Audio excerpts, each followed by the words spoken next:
Bonjour à tous. Je commencerai par remercier mon frère que je ne connais pas pour ce tsunami spirituel, parce que j'ai eu cette vision il y a 2 mardis d'ici. Le bon samaritain peut le témoigner. J'ai eu cette vision du tsunami spirituel. Amen. Alors voilà, je ne suis pas habituée, mais que Dieu me guide, parce que j'ai 7 minutes. Alors je dois me concentrer sur ce qui est important ou pas. Alors, j'ai 2 merveilleux enfants, mais suite à ces 2 grossesses, j'ai commencé à avoir des varices et de la rétention d'eau. Alors, c'était très douloureux, alors c'était vraiment très très pénible et même mon mari ne savait plus quoi faire parce que c'était principalement la nuit. Donc, il essayait de me masser les jambes, on essayait de faire de la kiné, tout ce qu'il fallait, mais même les anti-inflammatoires, rien ne soulageait. Et alors, le chirurgien a dit maintenant il faut opérer, absolument, il faut opérer des varices. Et la veille de l'opération, nous avions la réunion de prière et j'ai dit non, il faut que j'en parle au pasteur Amici, il faut que j'en parle à Salvatore, Karine, je pense qu'il y avait Alain ce jour-là aussi. Je dis il faut que je te le dise que demain je vais me faire opérer. Et je me souviens avoir dit Seigneur, peu importe l'esthétique, peu importe si mes jambes restent gonflées, peu importe, je veux juste que ces douleurs s'arrêtent. Je veux juste que mes douleurs s'arrêtent. Et alors la prophétesse Karine m'a imposé les mains sur les jambes. J'ai senti une chaleur dans mes jambes et la douleur a disparu. Elle n'est plus jamais revenue. Elle n'est plus jamais revenue. Le lendemain, je suis quand même allée au lieu de l'opération et je dis à la chirurgienne, écoutez, avant d'anesthésier, regardez mes jambes. Je dis, regardez si les varices ont disparu. Elle m'a dit, madame, les varices, ça disparaît pas comme ça. Hein. Je dis, écoutez, je n'ai plus de douleur. J'ai dit, on a prié hier et je dis, j'aimerais vraiment que vous regardiez, vous faites une échographie, tout ce que vous voulez, mais j'aimerais que vous regardiez avant d'anesthésier. La chirurgienne a regardé, elle n'en revenait pas, elle a fait une échographie. Elle a dit, madame, vous pouvez partir, il n'y a plus rien, il n'y a plus rien, il n'y a plus rien. Dieu soit loué, que la gloire soit rendue. Alors encore aujourd'hui, je sais que mes varices sont parties, j'ai peut-être encore de la rétention d'eau. Et quand on me voit, on me dit, ma sœur, tu dois souffrir terriblement. Je dis non, Dieu m'a guérie. Et je sais que l'œuvre qu'il a commencé en moi, il apportera son accomplissement. Je sais que Dieu va agir encore dans ma vie. Et je me rappelle que la prophétesse avait dit, tu es la première guérison d'un grand nombre de guérisons. Et amen, c'est ce qui s'est accompli. Les guérisons ont abondé.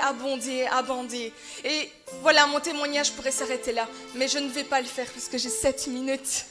Et aussi, je voudrais dire que la guérison, tout n'est pas rose et violette. Vous savez, quand vous souffrez, vous pensez qu'à ça. Il n'y a que ça devant vos yeux. Vous voyez que le problème. Vous voyez que ça. Mais vous savez, la bénédiction est dans la maison de Dieu. Pour chasser la peur, pour chasser la maladie, pour chasser tout ce qui vous tient loin de Dieu, il faut se tenir présent dans la maison de Dieu. Et plus vous venez dans la maison de Dieu, et plus votre foi augmente, plus votre foi est boostée, et plus vous écoutez les enseignements, et plus l'ennemi doit partir de vos âmes. Et je ne faisais que voir mon problème, ma douleur, m'apitoyer, pleurer, désespérer, anéanti. J'étais anéantie. Et plus j'allais dans la maison de Dieu, et plus je me suis dit, non, c'est pas la bonne méthode. Il faut changer. Écoute de la louange, écoute des témoignages de guérison. Écoute, s'il l'a fait avec un, il l'a fait avec l'autre. Remémore tous les bontés de Dieu dans ta vie. Et c'est comme ça, c'est en préparant mon cœur et le terrain, que quand la prophétesse a imposé ses mains, la guérison devait arriver. Il n'y avait pas d'autre choix. La guérison devait arriver. Et je me suis remémorée dans le passé. Dans le passé, qu'est-ce que j'ai vu? J'ai vu mon père paralysé. Un homme de Dieu est venu. Il a dit, dans ce lieu, il y a quelqu'un qui est paralysé du bras. Mon père, on lui a prié pour lui. Le jour même, son bras était guéri. J'ai vu ma maman. Le médecin lui avait dit que ma petite sœur était morte dans son ventre. Elle a dit non, je reste couchée, mon bébé est vivant. Et ma petite sœur est vivante, aujourd'hui elle a une petite fille. J'ai vu mes yeux, qu'on ne me dise pas que Dieu guérit pas, qu'on ne me dise pas que Dieu n'est pas vivant. Dieu est vivant, existe, il fait des miracles. Quand nous étions jeunes fiancés avec mon mari, nous avions été à un camp avec ma belle-sœur et mon beau-frère aussi. Et c'est difficile de témoigner de ça, mais je sais que beaucoup se reconnaîtront. J'avais beaucoup de souffrances et de douleurs de menstruation, maintenant mes termes, endométriose, tout ça. Mais je sais qu'il y a beaucoup de jeunes femmes, beaucoup de jeunes filles qui souffrent de ça et qui n'osent pas en parler. Et ma maman est là pour témoigner. J'étais vraiment anéantie quand mes menstruations arrivaient. Je prenais des antidouleurs, même des surdosages de médicaments. Je voulais mourir tellement je souffrais. J'arrive à ce camp, elles arrivent. J'ai dit, Seigneur, non, la première réunion, même si je dois être à terre, même si je dois être à genoux, j'irai. Un homme de Dieu a dit, on commence fort, on commence. La première réunion prie pour la guérison. J'ai dit, Seigneur, je suis trop honteuse, je ne peux pas m'avancer. Encore une fois, j'ai fait une demi-prière, j'ai dit, Seigneur, guéris-moi juste pour la retraite, juste pour te louer, te glorifier. Le Seigneur m'a guéri, je n'ai plus jamais eu de douleur, je n'ai plus jamais eu de douleur. Encore un dernier témoignage, quand nous sommes mariés avec mon mari, nous avons eu des difficultés à avoir mon fils Alessandro, il le sait très bien. On a eu très très difficile et un jour, c'était mon anniversaire et là, je voudrais dire que j'ai choisi la bonne part et je voudrais vous dire qu'aujourd'hui, vous avez choisi la bonne part d'être là. C'était mon anniversaire et j'ai dit non, je ne veux pas fêter mon anniversaire, je veux aller à la réunion de prière, je veux me mettre à part et nous souffrions beaucoup avec mon mari de ça. Et j'ai demandé la prière et on m'a mis au centre. Et on a prié pour moi et une sœur a eu une prophétie. Donc c'était mon anniversaire le 28 janvier. Elle m'a dit, elle ne connaissait pas ma vie, elle ne me connaissait pas. Elle m'a dit, ma sœur, Dieu a entendu tes larmes, entendu tes cris. Et cette année même, tu accoucheras d'un fils. Mon fils est né la même année, le 6 novembre. Ma sœur, ne désespère pas, même dans la stérilité.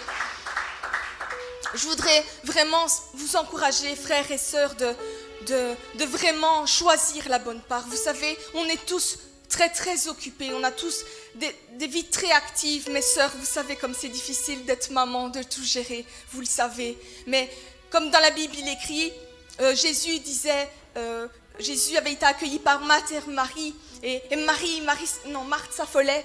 C'était Martin, il disait, Marthe, pourquoi tu t'affoles, pourquoi tu t'agites, choisis la bonne part. Je n'ai jamais vu quelqu'un se mettre à part pour Dieu et ne pas être récompensé. Quand nous investissons dans le royaume de Dieu, nous sommes récompensés. Cherchez d'abord le royaume de Dieu et sa justice et tout vous sera donné par-dessus tout. Amen. Encore vraiment autre chose que je voudrais une dernière minute. Maman, priez pour votre enfant dans votre ventre.